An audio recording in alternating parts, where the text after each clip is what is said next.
నమస్తే. ప్రస్తుతం మనతో పాటు ఒక అడ్వకేట్ ఉన్నారు నరేష్ సుంకర. ఆయనతో మాట్లాడే ప్రయత్నం చేద్దాం. ఏంటంటే పెహల్గామ్ ఇష్యూ గురించి చాలా మంది చాలా రకాలుగా మాట్లాడుతున్నారు. ఇది హిందూ సమాజం మీద దాడే అని చెప్పేసి చాలా మంది మాట్లాడుతున్నారు. ఇంకొక పక్క మోడీ వైఫల్యం అంటున్నారు. ఇంకో పక్క అసలు అందులో కాపాడిన వ్యక్తుల్లో ముస్లిమ్స్ కూడా ఉన్నారు. మరి వాళ్ళ గురించి ఎవరు మాట్లాడట్లేదని ఇలా రకరకాలుగా చర్చలు జరుగుతున్నాయి. మరి ఈ చర్చల గురించి అడ్వకేట్ నరేష్ సుంకర ఏం చెప్తారనేది ఆయనతోనే మాట్లాడదాం. నమస్తే సార్. నమస్తే సార్, మీరు చెప్పండి. ఇప్పుడు దాదాపు 25th రోజు జరిగింది. ఇప్పటికీ దాని గురించి చాలా చర్చలు నడుస్తున్నాయి. ఈ చర్చల్లో ముఖ్యంగా మోదీ వైఫల్యం మాత్రమే. ఎందుకంటే ఇప్పటి వరకు ఆయన వేరే దేశాల్లో ఉండే యుఏఈ దేశంలో ఉండే వెంటనే వచ్చారు ఘటన జరగగానే. కానీ అక్కడికి అంటే కాశ్మీర్కి అయితే వెళ్ళలేదు. ఎందుకు వెళ్ళలేదు అని చెప్పేసి, అంటే ఎక్కడ ఇన్సిడెంట్ జరిగినా, ఎక్కడ మతపరంగా ఇన్సిడెంట్ జరిగినా ఆయన వెళ్ళట్లేదు అని అంటున్నారు. మీరు దీని గురించి ఏమంటారు? దాని గురించి డిస్కస్ చేయడం కంటే ముందుగా ఈ పహల్గామ్లో దాడిలో 26 మంది ఇన్నోసెంట్ పీపుల్ చనిపోవడం అనేది, దానికి సంబంధించి ముష్కర మూకలు ఈ విధంగా ఇటువంటి అఘాయిత్యానికి తెగబడటం అనేది చాలా భయంకరమైన విషయము. అదేవిధంగా షాక్కు గురి చేసినటువంటి అంశం. ఎందుకు అనంటే ఎప్పుడైతే కనుక భారత ప్రభుత్వము ఆర్టికల్ 370ని రద్దు చేసిందో దీని, దాని తర్వాత కాశ్మీర్లో పెట్టుబడులు పెట్టడానికి కానీ, టూరిజంకు సంబంధించి కానీ వీటిలన్నిటికీ కూడా వెల్కమింగ్ నేచర్ అనేది చేయడం జరిగింది. ఆ విధంగా అప్పటి నుంచి టూరిజం కూడా చాలా పెద్ద స్థాయిలో పెరగడం జరిగింది. అదేవిధంగా భారతదేశానికి సంబంధించిన మినీ స్విట్జర్లాండ్గా కూడా ఆ ప్రాంతాన్ని పిలుచుకోవడం జరుగుతుంది. అంటే అక్కడికి వెళ్ళలేని వాళ్ళు ఇక్కడికి వెళ్ళి గడపడం కూడా ఆనవాయితీగా వస్తుంది. సో ఇటువంటి అంటే తీవ్రవాద భావజాలం కానీ, అదేవిధంగా తీవ్రవాద జాడలు ఉన్నటువంటి ప్రాంతానికి ఇటువంటి టూరిస్టులను అలౌ చేస్తున్నప్పుడు మనం బేసికల్గా అటువంటి ప్రాంతాలకు వెళ్ళినప్పుడు ఏంటంటే కనుక తరోవుగా చెక్ చేసిన తర్వాత మాత్రమే పంపించడం అనేది జరుగుతూ ఉంటుంది. కానీ ఇక్కడ ఇటువంటి అటాక్ జరిగినప్పుడు అది కూడా ఏంటి అంటే కనుక ఒక మెరుపు దాడికి లాగా వచ్చి ఏదో చేసుకుని కాల్ చేసి వెళ్ళిపోయేటటువంటి పరిస్థితి కాదు. వాళ్ళు రావడము, ప్రతి ఒక్కరిని కూడా వాళ్ళ యొక్క ఐడెంటిటీ కార్డు చెక్ చేయడము, వాళ్ళతో మాట్లాడము, ఈ విధంగా ఏదో ఒక ఫంక్షన్కి వచ్చినట్టు లేదంటే ఒక ఇంటర్వ్యూకి వచ్చినట్టు వచ్చి వెళ్ళారు అని అంటే కనుక ఇది ముమ్మాటికి కూడా భద్రతా వైఫల్యం కనిపిస్తుంది. No doubt about it. ఇది ఒక సుంకర నరేష్ అన్నటువంటి మాట కాదు.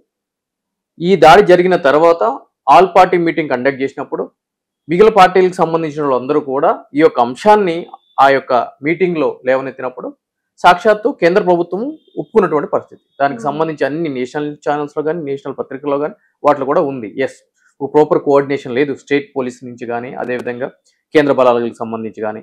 అందువల్ల ఇది జరిగింది. భద్రతా వైఫల్యం ముమ్మాటికి కూడా కొట్టొచ్చినట్టు కనిపిస్తుంది అని చెప్పి కూడా వాళ్ళు చెప్పడం జరిగింది. సో భద్రతా వైఫల్యం ఉంది. అయితే ఇటువంటి భద్రతా వైఫల్యం ఉన్నప్పుడు, ప్రజల యొక్క ప్రాణాలతో ముడిపడినటువంటి అంశం ఉన్నప్పుడు ఇంకొద్దిగా జాగ్రత్తగా ప్రభుత్వం అనేది వ్యవహరించాల్సిన అవసరం ఉంది. కానీ ఇక్కడ ఏం జరుగుతుంది అని అంటే కనుక ప్రజల యొక్క ప్రాణాల మీద ఫోకస్ చేయడం కంటే రాజకీయాల మీద ఫోకస్ చేయడానికి నాట్ ఓన్లీ గవర్నమెంట్, అపోజిషన్స్ కూడా వాటికే ఎక్కువ ప్రిఫరెన్స్ అనేది ఇవ్వడం జరుగుతుంది. ఒక బెస్ట్ థింగ్ ఏంటి అని అంటే కనుక ఈ యొక్క ఇన్సిడెంట్ జరిగిన తర్వాత, ఇటువంటి ఘోరం జరిగిన తర్వాత ఆల్ పార్టీ మీటింగ్లో కూడా అందరూ వాళ్ళ యొక్క రాజకీయాలని పక్కన పెట్టి మీరు ఏ డెసిషన్ తీసుకున్నా కూడా మీ వెంట మేము ఉన్నాము అని చెప్పిన ఏదైతే కనుక మెసేజ్ ఉందో అది క్లియర్గా ప్రతి ఒక్క భారతంలో ఉన్న ప్రతి ఒక్క పౌరుడు కూడా ఆహ్వానించదగ్గ పరిణామం. అయితే ఇక్కడ ఈ ఇన్సిడెంట్ జరగగానే ఇమ్మీడియట్లీ అమిత్ షా గారు అక్కడికి వెళ్ళడం జరిగింది. ఆ ప్రాంతాన్ని పరిశీలించడం జరిగింది. ఆ టైంలో మోడీ గారు యుఏలో ఉండటం జరిగింది. అదేవిధంగా రాహుల్ గాంధీ గారు కూడా వేరే దేశం, అమెరికాలో అనుకుంటా, ఐ హోప్ సో, ఉండటం జరిగింది. ఇద్దరు కూడా ఇమ్మీడియట్లీ రావడం జరిగింది. ఆల్ పార్టీ మీటింగ్ కండక్ట్ చేయడం జరిగింది. ఇవన్నీ జరిగింది. అయితే మోడీ గారు ఈ యొక్క ప్రాంతాన్ని సందర్శించలేదు ఎందుకు అని అంటే కనుక ఇక్కడ పాయింట్ ఫర్ కన్సిడరేషన్ ఏంటి అని అంటే కనుక మోడీ గారు సందర్శించారా సందర్శించలేదా అనేది పాయింట్ ఫర్ కన్సిడరేషన్ కాదు. సందర్శిస్తే ఏమవుతుంది, సందర్శించకపోతే ఏం జరుగుతుంది మనం మాట్లాడుకోవాలంటే. జరగాల్సిన ఘోరం జరిగిపోయింది కదా. ఇప్పుడు ఆ ఘోరం మరొకసారి జరగకుండా ఎటువంటి చర్యలు తీసుకోవాలి, పాయింట్ ఫర్ కన్సిడరేషన్. ఇటువంటి అంటే మన దేశాల్లోకి ఎంటర్ అయ్యి ఈ విధంగా ఇటువంటి దాడులకి పాల్పడిన ముష్కరుల్ని ఏ విధంగా సంహరించాలి, ఏ విధంగా దాయాది దేశమైన పాకిస్తాన్కి గుణపాఠం నేర్పాలి, ఆ యొక్క అంశాలు మాత్రమే మన ముందు ఉన్నాయి. సో వీటిలన్నింటిని పక్కన పెట్టి ఇప్పుడు ఈ రాజకీయాల గురించి మాట్లాడదాము. ఎప్పుడు మాట్లాడదాము అని అంటే కనుక దీనికి మనము ప్రతిఫలం చెల్లించిన తర్వాత తప్పనిసరిగా రాజకీయాలు మాట్లాడాల్సిందే. కానీ అట్ ది జంక్చర్ ఇది మాట్లాడాల్సిన సమయం కాదు. సో ఏ విధంగా ప్రతీకారం చెల్లించుకోవాలి? ఇప్పుడు బాల్కోట్ లాంటి దాడి, మెరుపు దాడి చేయడానికి ఇప్పుడు సాధ్యపడుతుందా అని అంటే కనుక సాధ్యపడదు. ఎందుకు అని అంటే కనుక అక్కడ పాకిస్తాన్ మిలిటరీ అనేది అలర్ట్ గా ఉంటుంది, రైట్? ఎందుకంటే ఆల్రెడీ ఒకసారి చేశాం కాబట్టి, సో దానికి వాళ్ళకి ఎక్స్పీరియన్స్ ఉంది కాబట్టి తగిన మూల్యం చెల్లించుకున్నారు కాబట్టి. మరి ఇప్పుడు ఏ విధమైంది చేయాలి అని అంటే కనుక బాల్కోట్ అనేది సాధ్యపడినప్పుడు మరి ప్రత్యక్షమైన యుద్ధము మనం ప్రకటించాలి అని అంటే కనుక దానికి వివిధ ఆర్థికపరమైన అంశాలు, అదేవిధంగా దేశ యొక్క ప్రజల యొక్క రక్షణ, వాళ్ళ యొక్క జీవన విధానం, వీటిలన్నిటి మీద కూడా ఇంపాక్ట్ అనేది చూపిస్తూ ఉంటుంది.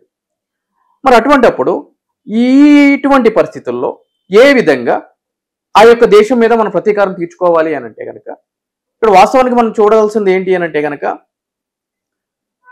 ఈ భారతదేశానికి సంబంధించి ఈ బోర్డర్లో అంటే సరిహద్దులకు సంబంధించి ఈ యొక్క తీవ్రవాద కార్యకలాపాలు నిర్వహించే సంస్థలు వాటిని గుర్తించి వాటిల్ని మట్టుబెట్టాలి అని అంటే కనుక ఈ యొక్క 290 కిలోమీటర్ల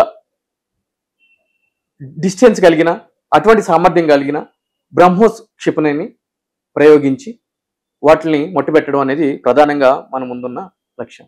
ఎందుకు అని అంటే కనుక ఆ విధంగా చేసినట్లయితే కనుక అది మన యొక్క భూభాగంలో ప్రయోగాలు చేసినట్లు అవుతుంది తప్ప పక్కనున్న దేశం మీద యుద్ధం ప్రకటించినట్లు అవ్వదు.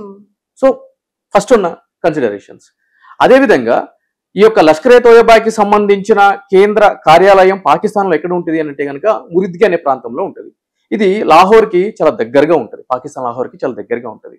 అది మన యొక్క సరిహద్దు నుంచి 30 కిలోమీటర్ల దూరంలో ఉంటుంది. సో అప్పుడు ఏం చేయాలి అని అంటే కనుక సాయుధ డ్రోన్స్ ప్రయోగించి వాటిని ముట్ట చెప్పే విధంగా ఒక కార్యాచరణ అనేది ప్రకటించడము మనం ముందున్న అంశం. అదేవిధంగా ఇప్పుడున్న మన పరిస్థితి చూసుకున్నట్లయితే కనుక మనము పాకిస్తాన్ మీద యుద్ధం చేసి గెలవగల కెపాసిటీ, క్యాపబిలిటీ అవన్నీ కూడా మన దేశానికి ఉన్నాయి. కానీ ఇక్కడ ఏం జరుగుతుంది అని అంటే కనుక యుద్ధము అని అంటే కనుక ప్రతిదీ కూడా యుద్ధానికి వాడే ఆయుధము మన భారతదేశంలోనే తయారవుతుంది. ఆ ముడి సరుకు కానీ అదేవిధంగా ఆ యొక్క కంప్లీట్ వెపన్స్ కానీ అనుకోవడానికి లేదు. ఎందుకు అని అంటే కనుక ఆయుధాలని దిగుమతి చేసుకోవాల్సిన పరిస్థితి ఉంది ఇప్పుడు కూడా. సో దానికి విపరీతమైన ఆర్థికపరమైన ఖర్చు జరుగుతుంది. అయితే మన దేశంతో పోలిస్తే పాకిస్తాన్లో మనం చూసుకున్నట్లయితే కనుక పాకిస్తాన్లో అసలు ఒక యుద్ధం జరిగితే ఆ యుద్ధానికి ప్రయోగించాల్సిన జెట్స్ ఏవైతే ఉంటాయో ఆ జెట్స్ కి కావాల్సిన ఇంధనానికి సంబంధించిన చమురు నిక్షేపాలు అనేవి ఒక ప్రాపర్ గా వర్క్ చేయట్లేదు. గత 9 నెలల నుంచి 6 చమురు ప్రొడ్యూస్ చేసే ఏవైతే కనుక ఇంధనం అంటే ఒక జెట్స్ కి కావాల్సిన ఇంధనానికి ఇచ్చే ఈ చమురు నిక్షేపాలకు సంబంధించిన ఏవైతే ఉన్నాయో అవన్నీ కూడా వర్క్ చేయనటువంటి పరిస్థితి. సో ఆ విధంగా ఇప్పుడు ఏ దేశమైనా సరే అంటే బుర్రన దేశం ఏదైనా కూడా ఒక యుద్ధాన్ని గనక ప్రకటించాలి అనుకున్నప్పుడు ఆ యుద్ధానికి కావాల్సిన మినిమం రిక్వైర్మెంట్స్ లైక్ అంటే ఆ జెట్స్ కి కావాల్సిన ఫ్యూయల్ ఏదైతే ఉందో ఆ ఫ్యూయల్ కి కావాల్సిన ఫ్యూయల్ స్టేషన్స్, ఆ ప్రాసెసింగ్ యూనిట్స్ ప్రాపర్ గా వర్క్ చేయనప్పుడు అంటే 9 నెలల్లో 6 ఆ యూనిట్సే క్లోజ్ అయిపోయినాయి అని అనుకున్నప్పుడు ఆ యుద్ధం ఎట్లా వెళ్తాయి? కానీ పాకిస్తాన్ ఇవేమీ ఆలోచించే పరిస్థితిలో ఉండదు.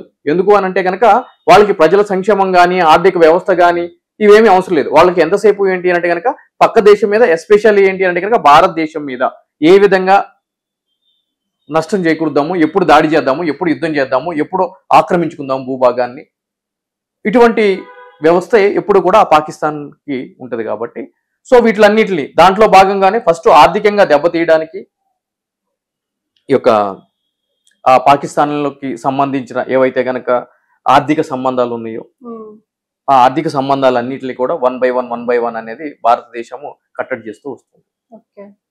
సో వీటికి సంబంధించిన తర్వాత రేపటి రోజున అదేవిధంగా ప్రభుత్వానికి సంబంధించి రక్షణ శాఖకు సంబంధించి వాళ్ళకంటూ ఒక రూట్ మ్యాప్ ఉంటుంది కాబట్టి ఏ విధంగా ముందుకు వెళ్తుంది అని చెప్పి కూడా చూడాల్సిన ఆవశ్యకత ఉంది. అంటే సార్ ఇప్పుడు ప్రస్తుతం మన దేశానికి ఎన్ని దేశాలు అయితే సపోర్ట్ చేస్తున్నాయో అలాగే పాకిస్తాన్కి కూడా ప్రత్యక్షంగానే మనకు తెలిసిపోతుంది. చైనా అండ్ ఇంకా మిగతా దేశాలు కూడా ఉన్నాయి కానీ బ్యాక్ ఎండ్ లో వర్క్ చేస్తున్నాయి. కానీ చైనా మాత్రం ముందు ఉంది. అంటే చైనా పాయింట్ ఆఫ్ వ్యూ ఏంటి సార్? అంటే ఆల్రెడీ మనం ఫస్ట్ ప్లేస్ లోకి వెళ్ళొద్దు, అభివృద్ధి చెందొద్దు అన్న థాట్ లో అది ఉంది. ఇప్పుడు ఈ పాకిస్తాన్ ని ఉసగొల్పుతూ ఇలా ఇంకా ఏమైనా కొలాబ్స్ చేసే అవకాశం ఏమైనా ఉంది అంటారా? అయితే చైనా మీరు అన్నట్టు అబ్సల్యూట్లీ చైనా కాకుండా మిగిలిన కొన్ని దేశాలు కూడా పాకిస్తాన్ సపోర్ట్ చేయడానికి ఉన్నాయి. కానీ ఇప్పుడున్న పరిస్థితుల్లో చైనాకి ఉన్న ఇబ్బంది ఏంటి అంటే కనుక అమెరికాతో ట్రేడ్ వార్ జరుగుతుంది కాబట్టి పూర్తిగా చైనా భారతదేశం మీద ఆధారపడినటువంటి పరిస్థితి ఉంది. సో ఇటువంటి టైంలో గనక పాకిస్తాన్కి సపోర్ట్ చేయాల్సిన పరిస్థితి వస్తే ఆబ్వియస్లీ అమెరికా ఒక అగ్రరాజ్యం అనేది మనకి ఎనీ టైం ఎటువంటి అవసరం ఉన్నా కూడా మేము సపోర్ట్ చేస్తామని చెప్పడం జరిగింది. ఈ రోజు మనము ఉక్రెయిన్ రష్యా వార్ చూసుకున్నట్లయితే గనక అది ఎడతెరిపి లేకుండా ఎప్పటి నుంచో ఆ విధంగానే కొనసాగుతూ ఉంది. ఈ రోజు వరకు కూడా అమెరికా ఇన్వాల్వ్ అయ్యి దానికి ఒక ఫుల్ స్టాప్ పెడదాము అంటే కనుక అది ఎటు తెగినటువంటి పరిస్థితి ఉంది. కానీ మొత్తంగా చూసుకున్నట్లయితే కనుక ఇనిషియల్ గా మనం చూసుకున్నట్లేంటి రష్యా యొక్క ఆర్థిక వ్యవస్థ దెబ్బతింది, ఏటీఎంలో కూడా మనీ లేనటువంటి పరిస్థితి ఉంది, ఇంకా దివాలా తీసే దిశగా రష్యా అనేది ముందుకు వెళ్తుంది అనేటువంటి పరిస్థితి ఉంది. కానీ ఇక్కడ మనం చూసుకున్నట్లయితే కనుక అల్టిమేట్ గా పూర్తిగా దెబ్బతిన్నటువంటి పరిస్థితి ఎక్కడ ఉంది అంటే కనుక ఉక్రెయిన్కి ఉంది. సో ఒక అధ్యక్షుడు అనే హోదాలో అతను ఫ్లైట్ లో తిరగొచ్చు, కానీ కింద ప్రజలకు సంబంధించి మనం చూసుకున్నట్లయితే కనుక చాలా హీనమైనటువంటి పరిస్థితి ఉంది. ఇక్కడ కూడా ఒకవేళ పాకిస్తాన్కి చైనా సపోర్ట్ చేసినా కూడా చైనా యొక్క ఆర్థిక పరిస్థితిని దెబ్బతీయడానికి ఇప్పుడు ఆల్రెడీ అమెరికాతో ట్రేడ్ వార్ అనేది నడుస్తుంది, మిగిలిన దేశాలతో కూడా చైనాకి నడుస్తుంది. కాబట్టి భారతదేశం మీద పూర్తిగా ఆధారపడినటువంటి పరిస్థితి ఉంది కాబట్టి చైనాకి కూడా దెబ్బ తగిలే అవకాశం ఉంది. అయితే ఇక్కడ మనం చూసుకున్నట్లయితే గనక